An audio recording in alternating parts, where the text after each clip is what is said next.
Hello and welcome to another episode of the Electric Norwegian. I'm Mats.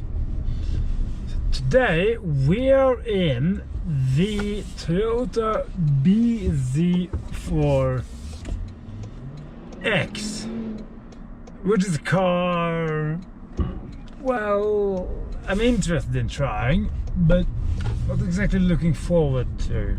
The seats are good, their ergonomics are surprisingly nice, screen is nice, quick, very responsive, relatively easy to figure out, mostly because it isn't that much to figure out. It's a bit sad. We'll get to the interior situation later. There's a bit to discuss there. There's no frunk, of course, because Toyota haven't been building cars with electrical components for 25 years, so they couldn't be bothered to package it properly. But ask why. Before you say it is a short overhang, which is the excuse I used for the ID family, which is true, Toyota's been building cars for 25 years. The ID3 has a shorter overhang than this, and that is a frunk. Not a big one, but it's there. That's the point. As for... we have almost fully charged. There's no percentage on this car. I have no idea what the battery is showing. What the battery is showing. Oh yeah, there it is. It was more or less fully charged. It indicates 280 kilometers of range. So let's go. Let's do the normal run, shall we? While we're here in this queue, so far I've actually been quite pleased with the car. It's very comfortable to sit in. It's very easy to drive. The steering is sort of dirty and relatively quick. The car is a very short bonnet, and you very quickly get used to the short front end of this thing. The glass house is, at least forward and to the sides, very easy to look out of. They've done a very good job of keeping the dead zone, as it were, around the car. I mean, entirely, but you have a button here you can quick access all the cameras. That actually works while you're driving, and that's nice. Actually, I think this is one of the few cars you can do that with, except for the Teslas. This is the four-wheel drive version. You can choose. You have the choice between different drive modes. Some average four-wheel drive. Considering how long Toyota has been building cars with electric motors, they've done a few. Yes, you have a hold mode you have to activate every time you get into the car, and you have some region braking you can turn on and off, but it isn't quite as well judged as the best of them. It's kind of a lagginess in the system. The region is smooth and nice, but it's just when you get on the power, it's sort of smooth to get on the power band, and then it sort of smooths off it again. A bit too much. Which, I mean, I'm sure that's fine if you aren't used to it. If you come from, say, a RAV4 or something like that, and you come from a normal combustion engine, I'm sure that's fine, but I'm used to EVs. I want that EV experience. I should be able to select a more direct program. You only have eco and normal here, so yeah. Consumption so far has been 274 watt hours since I reset it. I reset this when I left the dealer. Okay, that's been a bit of just city driving, running a few errands. I've been driving 21 kilometers since then. But it's 14 degrees outside, and it really shouldn't be that. I think it's sort of perfectly acceptable perfectly acceptable boot in a way. It's simple. There's no 12 volt out here. Very limited storage on here. And you have this big thing with all the charge cables and stuff. It's kind of just taking up a lot of space. Now the back seat. I sit okay. Just maybe touches the top here. Could be the hair though. Maybe I need the haircut. Armrest. Simple armrest with some storage here for your phone or whatever, and a couple of those. USB-C and some ventilation. These look like they're from the 1990s, from somewhere. Just the feel of this thing. You sit okay, and you have plenty of space for your legs. I sit behind myself now, so I'm 1.86 meters. That's 5'6" or something like that. Interior materials are, I don't know, they're sort of halfway, because this, okay, it's padded, but it feels really cheap, and I don't know what I've been doing. The looks of the car, it's a windy outside. It looks okay, but I don't know what the plastics are for. I even know less what the plastics are for when they are high gloss, because that really doesn't make any sense at all. Why couldn't they give us a frunk? They've been building cars with electric components for donkeys. They really should know how to properly package stuff. Other than that, back here you sit okay.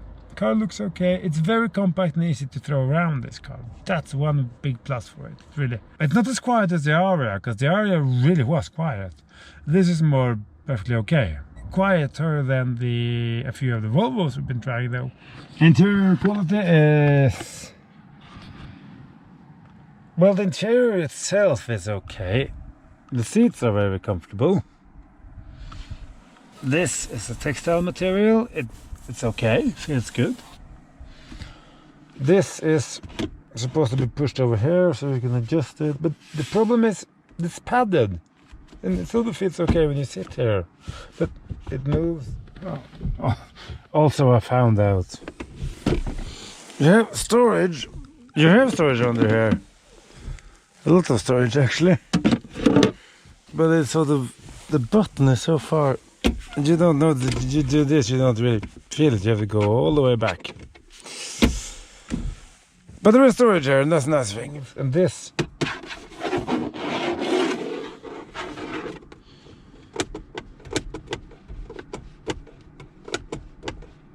these are surfaces you're constantly touching, and they feel like they're in a van. They're incredibly simple. Steering wheel feels okay. Look, it's already scratched. This is just material surfaces. This is a car that costs around 50,000 euros. And this is just dreadful, considering what all the competitors come with. Screen, however, screen is quick and responsive. There's not, however, that much for it to do, sadly. So it doesn't have that much to respond to, or to keep in its memory bank. These buttons work very well, sort of classic Toyota way of doing things. Work very well even though they are touch buttons. Just leave it in auto and it takes care of you. These buttons do what they say. This is nice. Camera. You can run this whenever you want. X mode, that's the 4-wheel drive modes. You can't run those, you can't toggle the 4-wheel drive modes when you have regen on, which is stupid. Put this off. Go through gravel, snow, and so on. And then you can turn regen on again. So apparently this can't do more than one thing. This is the instruments. They're perfectly okay. They don't show battery status, they show very limited road trip, but that's how it is. Now we're on the motorway, and it's quite windy today, so it's a nice day to test the car in some ways, because you really do get to test the test the noise levels. It's rather noisy in here. There's a bit of tire noise as well. Particularly from the back. The adaptive cruise and the lane keep assist is on. It's doing a fair enough job. The consumption is 230 watt hours, around there. Still a bit high, I think. And I must say though, the more time I spend in here, the better the car seems. But there's still this nagging sense in the back of my mind that this price level at 445 to 60,000 euros, at least in Norway, is fiercely contended. You have everything here. You have MGs. You have the coming Xpeng. You have all the VW cars and the Model Y and all of that stuff. There really is a lot of cars to choose from, and well, a lot of them do things better than the Toyota, I'm afraid. We're almost at the end now of the loop, the test loop. We have 112 kilometers indicated left, and I really don't know, 40%, 45%. I can't tell because there's no percentage showing here. They'll give you a range of what? Close to 300 kilometers, roughly. Yeah, something like that. I don't really know if that's impressive or not. Take a look when the door says this is a four-wheel drive car. It can do 511 kilometers. It should have at least done 350.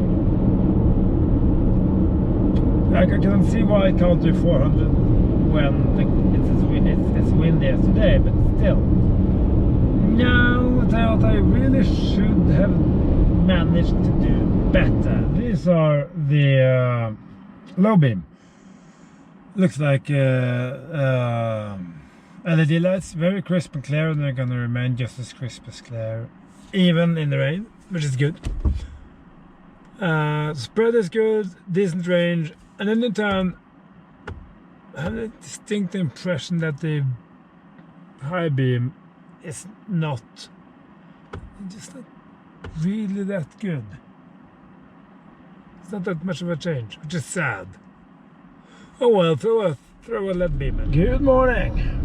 Some people may think this is just you have the car for 4 hours in a run. Well, that's partly true, but when you're 4 or 5 hours in a car, sometimes a bit more, you do get to think a lot and to take in a lot of impressions.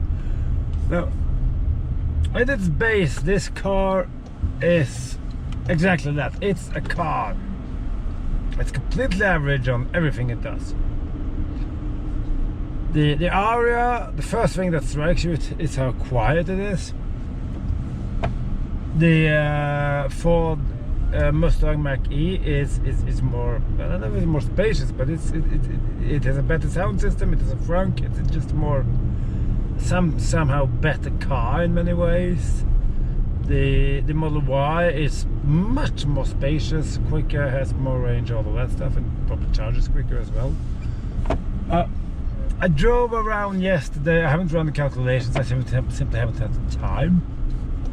And until the battery actually needed to charge, it beeped at me at around 10%. So I stopped the charge, and then I had to go to the toilet. So I plugged in at a high-speed charger, and flat charge curve of 112 kilowatt or whatever it was. You can see on the pictures here. So that was nice. I left again with 32%. So that's that's not bad at all. And if I had some food and done some more out of the break and a longer break, then it would be perfectly adequate. The range, I still think it should have been more than what this is capable of. I had this conversation with a friend of mine yesterday. We were out. He was out having a go on it, and there's no wow factor in this car. There's nothing here that's, ooh, I want this car because of whatever, you know, space or tech or range or speed or whatever you know. Pick your choice. But as we agreed on, this car doesn't exist for that. This car's reason to exist is for the people that want a Toyota. And they just want a car with a Toyota badge on it. And to give this car some kudos, the screen is actually very good, and the button layout and all of that, it's actually like it's been on Toyota and Lexuses for the last 20 years. Sort of same, you can feel your way around, you know where everything is. And the screen is quick and responsive and actually very good to use. So it's not like the car is useless. I mean, it's an easy truckable car to drive around in. It's actually a very nice place. It's a very nice, you quickly get your feel of where the car is placed on the road and where its corners are, which is strange because you can't see the corners and you couldn't even in the area. And the area was more, felt a bit bigger and more harder to get your bearings on if you want. This is very, very easy in that regard. So can I actually, would I tell someone to buy this car? It's actually a good car. But criticizing it for being bland and boring, not exceptional in any way, and it isn't. But sometimes with a bit of music on and you sit here and you think, this is actually okay. The only sad thing is it does deserve, should have had more range. But this is actually quite okay. For most of us, that's everything you need sometimes. Thank you to Toyota for lending me the car. It's actually been a bit fun. Although the consumption numbers are a bit too high. They have average around 230. But I do hope you found some enjoyment in the video, and like, comment, subscribe, and all that stuff. Take care, and I will see you in the next one. Bye bye.